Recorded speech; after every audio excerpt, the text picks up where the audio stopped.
Hello friends, मैं आपका mentor AK Singh और आज फिर हम RPSC लाइब्रेरियन की तैयारी करेंगे, यानी कि RPSC लाइब्रेरियन की तैयारी करेंगे। और आज आपका यानी कि फर्स्ट यूनिट का यानी फर्स्ट पेपर की फर्स्ट यूनिट का पहला जो यूनिट है वो कंप्लीट होने वाली है। और आज का टॉपिक क्या है हमारा? IT एक्ट, यानी IT एक्ट के बारे में पढ़ना है, यानी इंफॉर्मेशन टेक्नोलॉजी एक्ट के बारे में पढ़ना है। तो सबसे पहली बात आती है, छोटा सा टॉपिक है, ज़्यादा बड़ा टॉपिक नहीं। जैसे RTI एक्ट है वैसे ही आपका IT एक्ट होता है।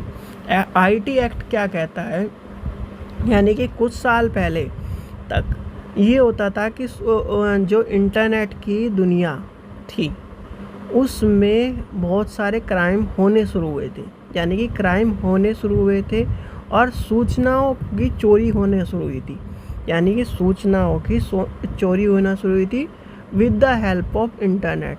यानी कि इंटरनेट जो इंफॉर्मेशन टेक्नोलॉजी थी उसमें जब इंफॉर्मेशन में जब टेक्नोलॉजी जुड़ी और टेक्नोलॉजी को क्या करा, जो चोर लोग थे उन्होंने क्या करा, एक जरिया बनाया। किसके द्वारा? इंटरनेट के द्वारा सूचनाओं का चोरी करा गया। और सूचनाओं की चोरी करते हुए गवर्नमेंट ने क्या बनाया, एक कानून बनाया जिसे हम कहते हैं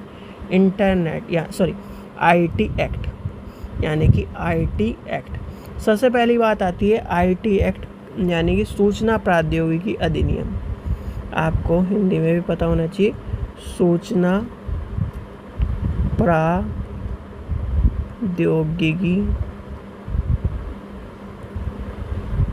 अधिनियम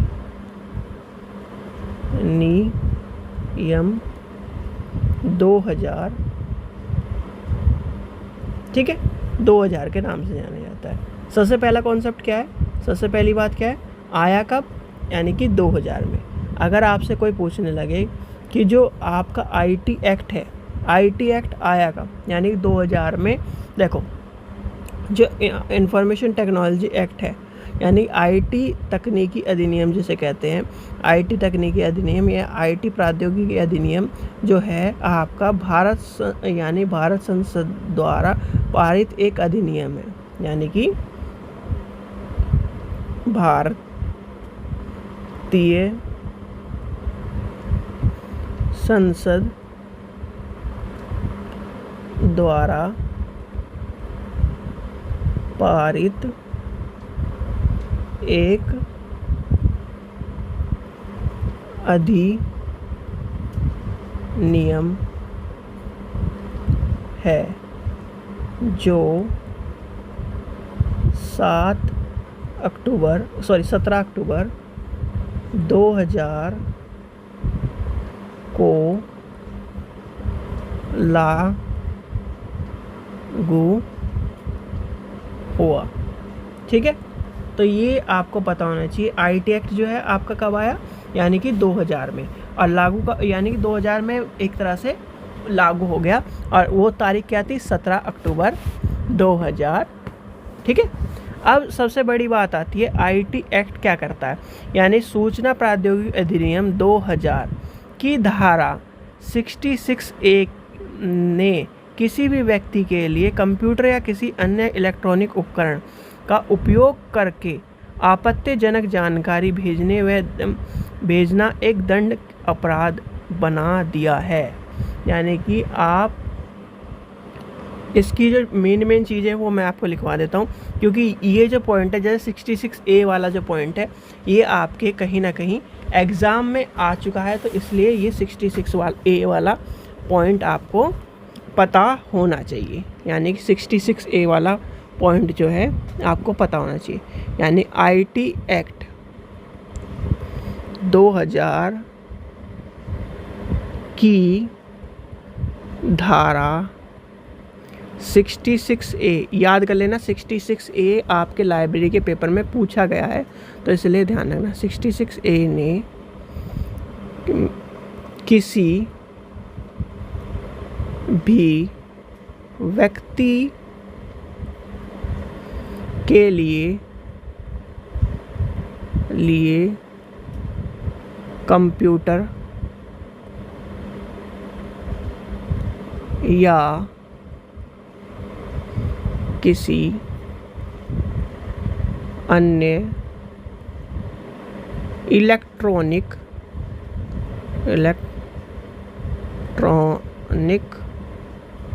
उपकरण का उपयोग करके आपत्तिजनक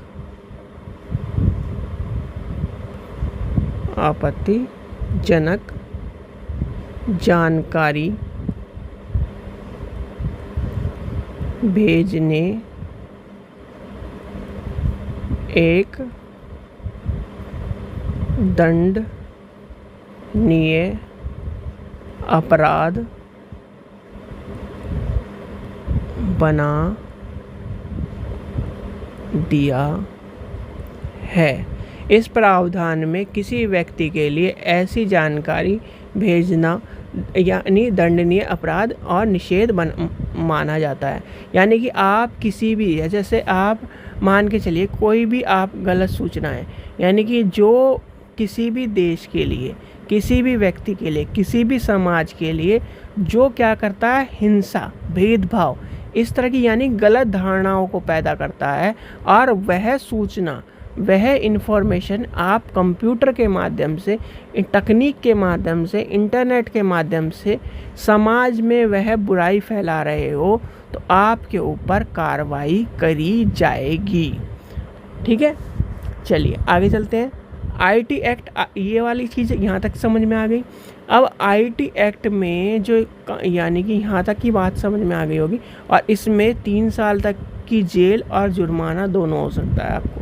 यानी इसमें 3 साल की जेल, जो यानी 3 वर्ष की जेल और जुर्माना दोनों हो सकता है, जुर्माना। ठीक है, अब यहाँ तक आपको बात समझ में आ गई। अब इसी जो यानी कि यही कानून आपका आईटी एक्ट, यानी कि आईटी एक्ट क्या है, आईटी एक्ट में ही आपके जो साइबर क्राइम है, साइबर अलर्ट्स है, वो सारी की सारी आपके आईटी एक्ट के अंदर ही आती है। यानी कि आईटी सेल, जैसे आप कहते हो कि आईटी सेक्ट, यानी कि आपको किसी भी, यानी कि आपके फ़ोन में किसी भी तरह की, या आपके फ़ोन से जैसे आजकल ऑनलाइन फ्रॉड चल रहा है, ऑनलाइन फ्रॉड में अगर आपको कंप्लेन करनी होगी तो आप यानी किस तरह से कंप्लेन करोगे, वो करोगे आईटी सेल के द्वारा, यानी आईटी सेल के द्वारा। और आईटी सेल किसके द्वारा कंप्लेन दर्ज करेगा, आईटी एक्टों के द्वारा। यानी आईटी एक्ट में जो जो प्रावधान दिए गए हैं, जो जिस धाराओं के द्वारा आईटी एक्ट में कानून है, उस धाराओं के तहत वह कानून के जरिए आपके समस्याओं को हल करेगा, और इसके ज़रिए आपको क्या करेगा, आपको जो भी समस्या है उत्पन्न हो रही है वह आपके लिए एक तरह से हेल्प करने का काम करेगा। ठीक है, चलिए आगे चलते हैं।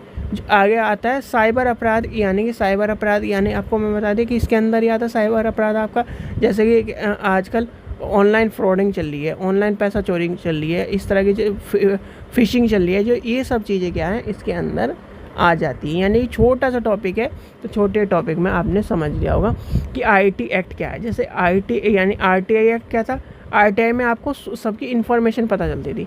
आईटी एक्ट क्या है, आईटी एक्ट एक कानून है जिसके ज़रिए हम इन्फॉर्मेशन यानी सूचनाओं को तकनीकी के माध्यम से क्या कर सकते हैं, चोरी नहीं कर सकते, तकनीकी के माध्यम से भ्रामकता नहीं फैला सकते, समाज में हिंसकता नहीं फैला सकते। अगर हम इस तरह के कार्य को करते हैं तो आईटी एक्ट के तहत हमें जेल तथा प्रावधान यानी जेल तथा जुर्माने का शिकार भी होना पड़ेगा। जैसे आजकल बहुत सारे जो यूट्यूब पर या फिर कहीं ना कहीं क्या करते हैं, जो देश के खिलाफ सरकार के खिलाफ या उनसे जुड़ी हुई यानी कि कुछ ऐसे मुद्दे जो हैं, जो सेंसिटिव मुद्दे हैं, जो जिससे क्या है हिंसा फैल जाती है, उनके खिलाफ वो क्या करते हैं, ऐसे कमेंट लिख देते हैं, ऐसी चीज़ें पोस्टर लगाए थे जो क्या है हिंसात्मक रूप से देश में क्या है भेदभाव को पैदा करती है उसी को टारगेट करती है, उसी चीज़ को हम यानी IT एक्ट के अंदर देखते हैं। और IT एक्ट क्या दिखाता है आपको कि जो चीज़ें हैं यानी कि जो भी इस तरह के कार्य को करेगा उसके ऊपर जुर्माना लगाया जाएगा, उसको जेल करी जाएगी और उसके ऊपर कानूनी कार्रवाई करी जाएगी। ये है आपका IT एक्ट, यानी छोटी सी कहानी आपको समझ में आ गई होगी। तो यहाँ पर आज आपका जो है IT एक्ट के यानी टॉपिक ख़त्म होते ही आपकी फर्स्ट यूनिट ख़त्म हो चुकी है। ठीक है बच्चों, चलिए आशा करता हूँ आपको वीडियो पसंद आई हो। वीडियो पसंद आई तो लाइक करें, चैनल को सब्सक्राइब करें, वीडियो को ज़्यादा से शेयर करें। और जितने भी स्टूडेंट हैं RPSC वाले, फिर मैं आप सभी से रिक्वेस्ट कर रहा हूँ कि आपको प्रीवियस ईयर के UGC नेट के पेपर ज़रूर देख लेने हैं। राजस्थान का कोई भी ऐसा पेपर नहीं छोड़ना है, चाहे वो ग्रेड 3 का पेपर हो, ग्रेड 2 का पेपर हो, RPSC यानी जो अभी 2016 वाला पेपर है वो हो। अगर यानी आपको वो वाली किताब चाहिए, उसमें सारे पेपर हैं, यानी कि 4-5 जितने 6-7 पेपर हैं वो सारे के सारे राजस्थान के पेपर आपको क्या है मिल जाएंगे। अगर आप चाहते हो तो आपको लिंक डिस्क्रिप्शन मिलेगा राजस्थान के पेपर वाली किताब, वो भी आपको 30 रुपये में, मैक्सिमम 30 रुपये रखी गई है, उसकी कीमत ज़्यादा कीमत नहीं रखी। और UGC नेट की जो प्रीवियस ईयर के क्वेश्चन पेपर की कीमत रखी गई है वो 100 रुपये रखी गई। अगर आप यहाँ से लेना चाहते हो तो यहाँ से ले सकते हैं हमारे चैनल से, अगर आपको कहीं और से सस्ते मिलती है तो आप वहाँ से ले सकते हो। बस ये शर्त ये है कि आपको 2011 से लेकर 2023 तक के सारे पेपर क्या करने हैं, UGC नेट के रट लेने। और रटने का मतलब ये है कि आपको ऑप्शन यानी क्वेश्चन देखा, ऑप्शन की ज़रूरत ना पड़े, सीधे आंसर क्वेश्चन ऑप्शन इस तरह से रटने हैं या इस तरह। और रटने का जरिए पहले आप एक पेपर को पढ़ो, फिर उसका क्या करो उसी दिन, यानी सुबह पढ़ो शाम को उसका टेस्ट दे दो, सुबह पढ़ो शाम को टेस्ट दो, सुबह पढ़ो शाम को टेस्ट दो। ऐसे कम से कम एक पेपर को 10 बार करो। आपको ये है कि हर हालत में याद हो जाएगा वो पेपर, और हर हालत में याद होता ही आप क्या हो बिल्कुल लाइब्रेरी के धुरंधर बन जाओगे। और धुरंधर का मतलब ये है जो 2 पेपर आपके RPSC में आने हैं, RPSC का मतलब ये है 2 पेपर में से 50 क्वेश्चन, 50 से 70 क्वेश्चन इन्हीं में से मिलेंगे।